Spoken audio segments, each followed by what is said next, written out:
आतंकवाद पर पाकिस्तान को बेनकाब करने के लिए विदेश दौरे पर रवाना होने से पहले ऑल पार्टी डेलीगेशन 1 में शामिल असदुद्दीन ओवैसी ने क्या कुछ कहा, आपको सुनवाते हैं। आप जानते हैं कि हम लोग 4 ममालिक 4 कंट्रीज को जा रहे हैं। पहले बहरीन को, उसके बाद कुवैत, फिर किंगडम ऑफ सऊदी अरेबिया और आखिर में अल्जीरिया को।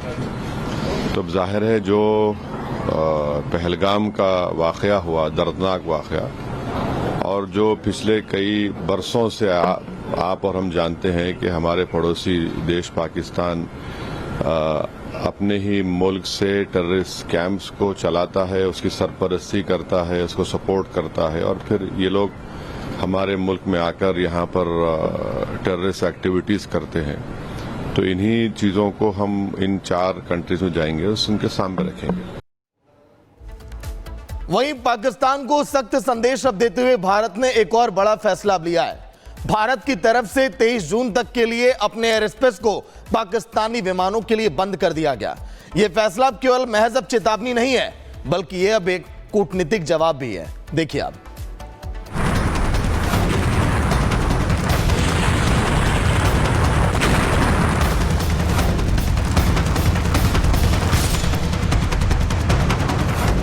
पहलगाम में जो नापाक हरकत की गई, घूमने पहुंचे पर्यटकों की जिस तरह बर्बर हत्या की गई, उसके बाद से पाकिस्तान की जान आफत में पड़ी हुई है।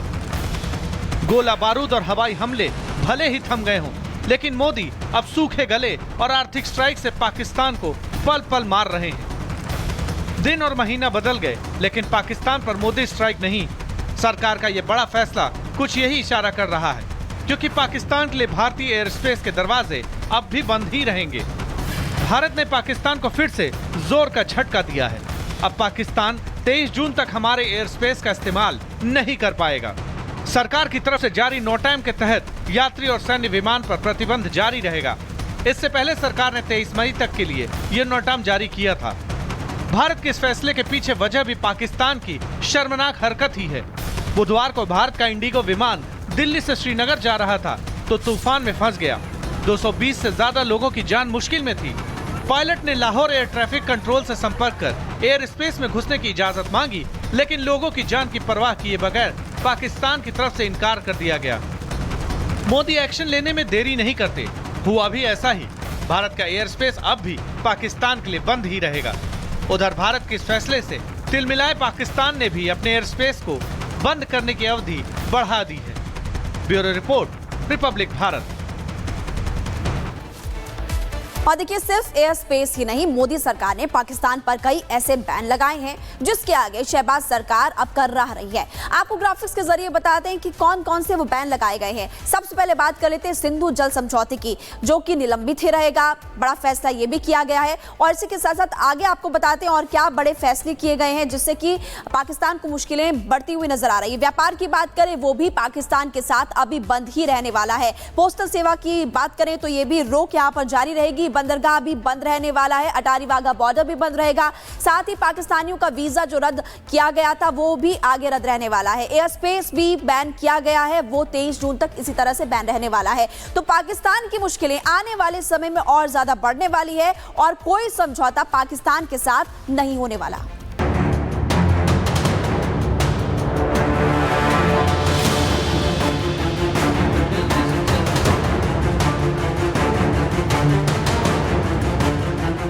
India will never give in to nuclear blackmail.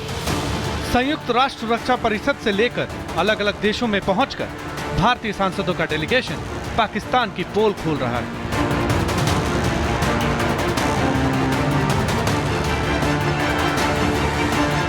आतंकवाद को पालने वाले पाकिस्तान को दुनिया भर में बेनकाब कर रहा है। यूएनएससी में भी पाकिस्तान की नापाक फायरिंग का सच दुनिया के सामने रखते हुए भारत ने पाकिस्तान को जमकर लताड़ लगाई। India has experienced decades of Pakistani-sponsored terrorist attacks across our borders. This has ranged from the horrific 26/11 attack on the city of Mumbai to the barbaric mass murder of innocent tourists in Pahalgam in April 2025. The victims of Pakistani terrorism have been predominantly civilians, since its objective has been to attack our prosperity, our progress and our morale. For such a nation to even participate in a discussion on protection of civilians is an affront to the international community. Pakistan के करतूतों का सच UNSC में रखते हुए भारतीय राजदूत हरीश पुरी ने कहा कि आतंकियों को बचाने के लिए और आतंकवाद को बढ़ाने के लिए पाकिस्तान ने बार-बार नागरिक कवर का इस्तेमाल किया है। Pakistan has repeatedly used a civilian cover to advance the cause of terrorism. We just recently saw senior government, police and military officials pay respects at the funeral of noted terrorists targeted by Operation Sindoor. A nation that makes no distinction between terrorists and civilians has no credentials to speak about protecting civilians. इधर Germany पहुंचे विदेश मंत्री S Jaishankar ने operation सिंदूर का सच Germany के विदेश मंत्री Johan Wadephul के सामने रखा और बताया कि किस तरह पाकिस्तान आतंकियों को पालता पोसता है। जयशंकर ने वहां से सीधा संदेश दिया कि भारत ना तो आतंकवाद को बर्दाश्त करेगा और ना ही परमाणु ब्लैकमेल के आगे कभी झुकेगा। India has zero tolerance for terrorism. India will never give in to nuclear blackmail. And India will deal with Pakistan purely bilaterally. There should be no confusion in any quarter in that regard. We also value Germany's understanding that every nation has the right to defend itself against terrorists. आतंकवाद के खिलाफ लड़ाई में Germany ने भी अपना रुख साफ किया और बेहिचक कहा कि आतंकवाद के विरुद्ध इस जंग में वो भारत के साथ खड़ा है। Germany will support any fight against terrorism. I've just highlighted that this is our position, and terrorism must never have a place in the world, nowhere. And this is why we will support everyone who fights and has to fight terrorism. Operation Sindoor के बाद आतंकवाद के खिलाफ हिंद को 33 देशों का साथ ऐसे नहीं मिला है। ये इसलिए मिल रहा है क्योंकि पाकिस्तान का घृणित चेहरा दुनिया के सामने उजागर हो चुका है और वो अब अंतर्राष्ट्रीय स्तर पर बेनकाब हो चुका है।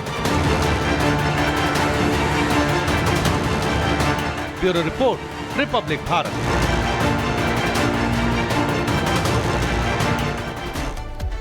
आतंकवाद पर पाकिस्तान को बेनकाब करने के लिए विदेश दौरे पर रवाना होने से पहले ऑल पार्टी डेलीगेशन 1 में शामिल असदुद्दीन ओवैसी ने क्या कुछ कहा, आपको सुनवाते हैं। आप जानते हैं कि हम लोग 4 कंट्रीज को जा रहे हैं। पहले बहरीन को, उसके बाद कुवैत, फिर किंगडम ऑफ सऊदी अरेबिया और आखिर में अल्जीरिया को। तो अब जाहिर है जो पहलगाम का वाकया हुआ, दर्दनाक वाकया, और जो पिछले कई बरसों से आप और हम जानते हैं कि हमारे पड़ोसी देश पाकिस्तान अपने ही मुल्क से टेररिस्ट कैंप्स को चलाता है, उसकी सरपरस्ती करता है, उसको सपोर्ट करता है और फिर ये लोग हमारे मुल्क में आकर यहाँ पर टेररिस्ट एक्टिविटीज करते हैं। तो इन्हीं चीज़ों